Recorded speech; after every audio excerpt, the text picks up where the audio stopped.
Oh, hey. What? I'm going all the way out here. You try to cross us? He's a goner.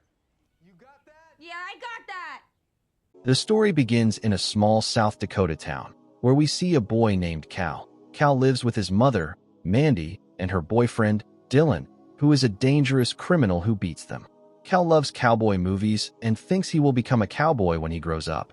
One day, he hears Dylan asking Mandy when her brother will go out. Then we learn Mandy has not told Dylan the truth that Cal is her son. She has told him that he is her brother. Mandy says that she has no place to go, but she will see what she can do. Then Dylan comes out in anger, and as soon as he comes out, he sees Cal watching a movie with his headband tied, which makes him angry. After a while, one day when Cal comes out, he sees Dylan's car, whose trunk is open. Inside the trunk is a small cloth, which is a very expensive artifact. He keeps looking at it. Then Mandy comes out running and tells Cal that they have to get out of here. I hit Dylan on the head, and he is still unconscious. Come with me. Cal says, I can't go from here. I want to grow up here. I want to be a cowboy. The people here need me. Mandy says, what are you saying? You are just a kid. We will have to run away. The police will come soon. But Cal does not agree. He picks up a rod to hit Mandy, threatening to kill her if she comes near. Then Mandy starts going but says, you stay with the neighbors. I am going to your grandfather's house. If everything is fine, I will buy this house soon, which will be our house, and I will come to get you. After saying this, she takes the car and leaves. Cal immediately pulls out his arrow and bow. Then Dylan comes out with his gun, points it, and says, tell me, where is Mandy? But Cal was already ready. He shoots the arrow, and it goes straight into Dylan's neck, and he falls there and dies. Then Cal gets out on his way. Now the story goes back a little while, and we see a diner. Here we meet a man named Lefty and Penny, who is a war veteran.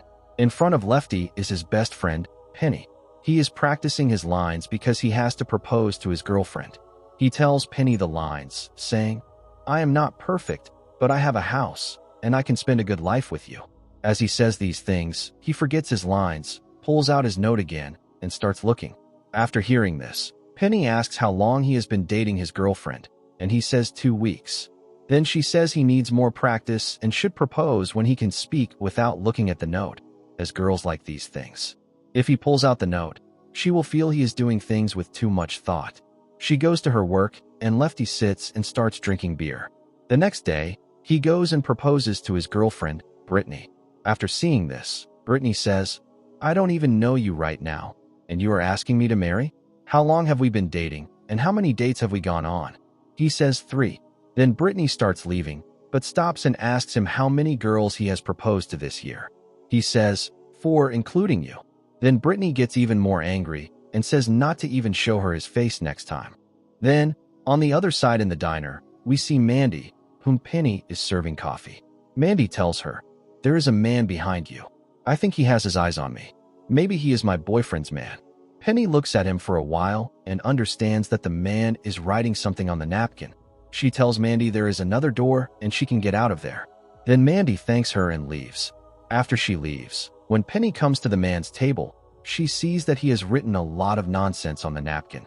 In the evening, Lefty and Penny meet in a bar. In the middle of the conversation, Penny asks him how his proposal went. He tells her that Brittany rejected him, but he is not sad about it. At least he tried. After saying this, he starts throwing a spear with his right hand. After seeing this, Penny says, but you are Lefty. He says, no, my name is only Lefty. I am a right-hander. As he says this, he throws a spear, but his aim doesn't hit. He makes an excuse, saying he drank alcohol and his posture was not right. Then he tells her he had a bad accident and a head injury. When the doctors started the operation and opened his head, they didn't find anything inside. After hearing this joke, Penny laughs a lot.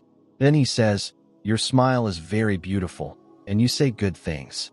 You should keep laughing like this. Penny says, only you say such things. I am a right-hander, and that's why no one talks to me. Lefty tells her, you are good the way you are. If you weren't like this, then I wouldn't even talk to you. Penny likes this. After coming home, she starts playing the guitar and sings. Then after a while, her mother comes and starts shouting, stop singing, and at least stop shouting. You are irritating me. Penny feels very bad about this and cries. But in the morning, she comes to Lefty's house. She tells him that a man came to their diner yesterday and wrote something on the napkin. At that time, she didn't understand it, but when she looked at it carefully at night, she found out that today at 4 o'clock, something is going to happen in their diner. That's why she wants him to come there and see. Lefty comes at 4 o'clock in the evening. Dylan comes here, and so does the same man who Mandy said works for Dylan. This man's name is Dave. Now these two are meeting with a man named Roy. Roy's job is to sell antique things, but he steals them. Today he tells them about a shirt, which is an artifact bought by a man named Pendleton. He wants Dylan and Dave to steal it and return it by evening, and in return, he will give them $6,000. Dylan tells him they want $10,000, and Roy agrees. Then Roy's phone rings, and he comes out, not knowing that Lefty is following him. Outside, Roy talks on the phone and says they will get the shirt by evening, telling the other person to just keep $500,000 ready. At night, Lefty meets Penny and tells her about the $500,000 shirt. She laughs and asks what he will do if he gets so much money. Lefty says he doesn't know, as he has everything he needs. He asks Penny what she will do. She says, "I will go to Nashville and fulfill my dream of becoming a singer." After hearing this, Lefty asks if she can sing for him. She hums a little, then they both dance, and Penny leaves. On the other side, we see Pendleton, who has that shirt. Some guests have come, and he tells them the whole story. The name of this shirt is Ghost Shirt. He says earlier, some tribals used to live here, but after some time, the government found out there was a lot of gold. When the fight started, the government people came with guns, and those tribals wore these shirts. They thought even a bullet couldn't cross this shirt, which is why this shirt is so special. As they are talking, Dylan and Dave enter and start killing everyone. They shoot at Pendleton. While dying, he asks how much money they will get for the shirt. Dylan says $10,000. Then Pendleton laughs and says, "I haven't seen a bigger fool than you in my whole life." Saying this, he dies. But now Dylan has an idea that this shirt is priceless. They take the shirt and leave. But on the way, Dave starts crying, saying they were innocent and didn't harm anyone. So why did they kill them? Dylan understands Dave is getting weak.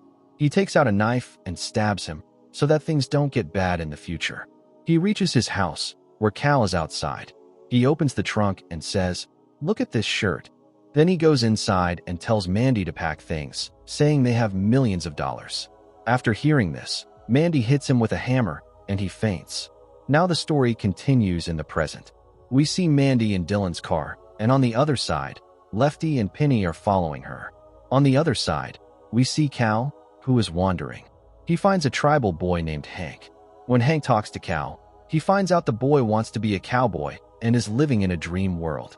He brings him to his house, where we meet Ghosh Tai, the chief of this tribe. Hank explains that this boy used to live with Dylan, and he recently found Dylan's dead body. He also saw Dave and Dylan with Roy, who is dealing with that shirt. That means this boy must know where the shirt is. After hearing these things, Ghosh Tai comes to Cal and asks if he has seen a shirt. He says yes, and that the shirt is with a white woman. Ghosh Tai asks if the woman is part of his family. Cal says, "I don't have a family. I protect souls." Then Ghosh Tai gets more worried that this boy has gone mad. He asks Cal if he can take him to her. Cal says yes, that the woman has gone to her father in Miami. They immediately get in a car and leave for Miami. On the other side, we see Mandy, who stops at a gas station. That's when Lefty and Penny come here. Penny comes and points a gun at Mandy, asking her where the shirt is. Then Mandy starts laughing and says, "Do you think you can shoot? I know you can't do anything. If you want to shoot, then shoot. I am leaving." After saying this, she sits in the car and leaves, and these two keep following her. But after some time, Mandy cheats them and goes to the middle of the forest. We see that there are guards standing here. This is Mandy's house. As soon as she goes inside, she sees her father at the door, whose name is Hiram. Then we understand everything. Her father has different thoughts. He believes the outside world is very corrupt and not worth living in, which is why he created a different world. But the biggest problem is the way he thinks about women. He believes that women are made to serve and make men happy. Mandy got tired of these things and ran away. She looks at her father and says sorry. Then Hiram says she can come in, but she has to remember that all the rules are the same. On the other side, Lefty tells Penny, "You stay here, I am going to find her." Penny says it can be very dangerous and they should go back. I will work a double shift, and after earning a lot, I can fulfill my dream. Lefty says they should try. Then Penny asks, am I a good singer? And Lefty says yes. On the other side, Mandy's sister, Abby, asks Mandy if she will take her with her when she leaves. Mandy says no, and Abby gets sad. Then Roy calls Dylan's phone, and Mandy picks up. He says he just needs the shirt and is ready to give $1 lakh. Mandy agrees, says she is alone, and sends him the location. She starts getting ready according to the rules of the house, removing all her makeup. Hiram calls Mandy and says to make the guests happy. Mandy starts massaging them. Then a man comes and says someone was entering their compound and they caught him. Hiram comes out and sees Lefty. Lefty says his car broke down. They start joking around, and Hiram starts laughing. Then Mandy comes out and says, he is the same man who tried to rob me at gunpoint. Hearing this, Hiram shoots Lefty. But as soon as Lefty falls, arrows and bullets start firing. An arrow hits Hiram's chest. Everyone takes him inside and says the tribe people are here to steal their women. Then Mandy says they are here for the shirt and explains how priceless it is. She tells her mom that they should pick up the weapons. But after hearing this, the guards get angry that women can't pick up guns. Mandy looks at her mom, and her mom throws a key towards Mandy so she can go to the room with the guns. But before she can go, the guard puts a gun on her. Then her mom shoots the guard. All the women pick up guns and start shooting. Then we see Penny and Cal, who have been trapped by the tribals. Mandy comes out and speaks. The tribal guard says, that shirt is ours, our ancestors. It's not for sale. You want to sell it and make money, but we want our ancestors' respect back. The guard gets angry and says to Cal, I will kill him. Then Mandy says, he is my son. If you do anything to him, I will shoot you. Mandy thinks and says, there is only one way. Roy is going to come with money. You kill Roy and take the shirt. We will keep their money. The guard thinks and agrees. Now everyone is calm and waiting for Roy. Mandy's mother asks her, do you know who this boy's father is? She looks at her mother and says, do you remember how many people slept with me? I don't know who his father is. Then night falls, and Roy comes here. He shouts to Mandy and asks if she is alone, and she says yes. Then Roy sees that there are many corpses here.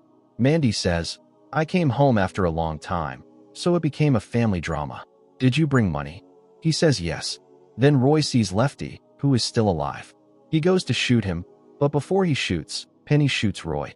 As soon as he hears this, Roy's partner comes out of the car. Then all the tribes start shooting, and Roy's partner is killed. Mandy also comes out and is shot. On the other side, we see Cal, who opens Penny's hands.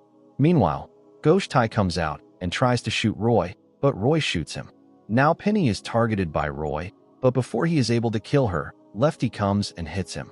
Then Mandy talks to Cal and says, I know I couldn't be a good mother, but from now on, I will try my best. Cal says, my mother died a long time ago. Mandy starts crying and looks at Penny, saying, take her away. Take care of her. Penny leaves. She has 2 bags full of notes. She looks at Mandy's sisters and throws a bag at them. They thank her. Then Lefty, Penny, and Cal all get in the car.